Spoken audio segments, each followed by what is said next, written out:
How many countries are there? Simple question, right? Just look at a map or something, it should be easy. Should be, of course, because the amount of countries you count depends on how many countries your sources believe there to be. Still don't understand? Let's start with the basics of what makes a country a country. According to the 1993 Montevideo Convention, a country needs 4 things to be a country: a permanent population, a defined territory, a government, and the tricky one, the capacity to enter into relations with other countries. The last one of these is weird though, as it doesn't define what the capacity is. For example, if I wanted to, I could declare my property as a country, citing that my family is the permanent population and the property line is a defined territory. I could write up a constitution and form a government with the people in my family, and then email people working in other governments. Does that count as entering relations? And what about defined territory? Borders change all the time due to war, both adding and subtracting, so territory is never entirely defined. Alas, it doesn't say, so we'll just leave my dreams of ruling in the bottom of the bag for now. In our case, we'll just say a country needs territory, needs a working government, and needs some kind of foreign relations, Now that's squared away perfectly and not covered in asterisks, it's now time to answer the question really. So, starting off, let's go up to New York to this building, the United Nations. It's the intergovernmental organization which every country is supposed to be a part of. So, how many countries are there, UN? 193. Wait, why is there an asterisk here too? Yeah, while most countries recognize all other countries, some nations have outstanding issues that have caused other nations to unrecognize their existence. In this case, 6 nations are unrecognized in some form. Armenia is not recognized by Pakistan, Cyprus is not recognized by Turkey, South Korea is not recognized by North Korea is not recognized by 3 different UN members, China is not recognized by 14 UN members, and Israel is not recognized by 28 UN members, all for different reasons, mostly recent conflicts and disputes. So this gives us a minimum of 187 countries in the world. But we want to find the maximum number, so let's go back up to 193 UN members. First, let's talk about UN observer states, which aren't in the UN officially, but are recognized as existing by it. These places are Vatican City, which is too cool for school when it comes to joining, and Palestine, which is a rabbit hole of war and religious conflict I'd rather avoid, and it's only recognized by 138 of the members anyway. This brings our total to 195, but many of you may be asking, when will you talk about Kosovo or Taiwan? Well, we're getting to that now, as we're going to talk about partially recognized nations. These are nations that only have partial recognition. Most of them have at least some UN members supporting them, but some even lack this. There are 8 unrecognized states which have at least some UN recognition, which in order of recognition are Kosovo, which broke away from Serbia officially in 2008 and is recognized by 112 UN members, Western Sahara, formerly the Spanish Sahara, which upon independence was invaded by Morocco in the 1970s, and while it only controls a portion of its claimed land, is recognized by 84 UN members.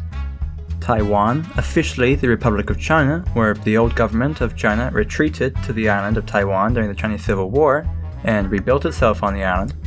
Due to the One China policy, China has forced most nations not to recognize the island, though the West has many informal relations with them and is recognized by 14 UN members. Abkhazia and South Ossetia, both declared independence from Georgia following the collapse of the Soviet Union and a civil war in the country, which are both being backed by Russia, and are currently recognized by 5 UN member states each. Northern Cyprus, which was declared after the Turkish invasion of Cyprus in the 70s and is only recognized by Turkey. And finally, the Donetsk and Luhansk republics, which declared independence from Ukraine during the Russo-Ukrainian wars and were recently recognized by Russia as one of their excuses for the 2022 invasion of Ukraine. This has brought up our total count to 203, but we still have more to go. 3 more nations are also partially recognized, but not by any UN members. These are Transnistria, which declared independence from Moldova during the Soviet collapse and is only recognized by 3 other unrecognized states, though Russia has informal relations with them. Artsakh, an Armenian majority region of Azerbaijan who broke away to be closer to Armenia, which it has heavy informal relations with, and is recognized by 3 other unrecognized states despite not really controlling most of their territory and also being a de facto puppet state of Armenia. And finally, Somaliland, which broke away from Somalia during the Somali Civil War in the 80s and despite many efforts has yet to receive any official recognition from anyone, despite having a firm hold over their territory. After all that, we've reached 206 nations. Are we done yet? No, of course not, because we are yet to talk about some of the more questionable additions. First, let's talk about nations in free association. These are nations which have signed a deal with another nation to exchange certain freedoms for other things. For example, the United States has signed deals with a number of Pacific nations, including the Marshall Islands, to exchange economic and military support and protections in exchange for the construction of US military bases. The island nations of the Cook Islands and Niue have a similar deal with New Zealand. However, they have both signed off foreign relations to New Zealand, which represents them internationally. Yet these islands are still technically independent, and that's all we're really looking for here. That brings our total to 208. So finally, it's time to talk about the most controversial and questionable additions to add to this list of countries. Countries that are lacking territory. Now, you might be saying that violates the entire idea of a country. You need territory. However, all 4 of these places owned territory at one point or another, and 3 of them are vying to get that territory back. These countries are considered governments in exile, meaning their land was invaded and the old government was forced out. These nations are the Islamic State, more commonly known as ISIS, which is very questionable in its own right, but still has a lot of fighters in the Middle East and Africa fighting on their side. South Maluku, a self-declared nation which was invaded by Indonesia following their independence from the Dutch in the early 1950s, and is now in exile in the Netherlands. And South Vietnam, which following its loss in the Vietnam War was re-established by South Vietnamese who had fled to the United States as a government in exile. Though the Vietnamese government today continues to call it a terrorist organization, so it looks like I've actually managed to include 2 of these in this video.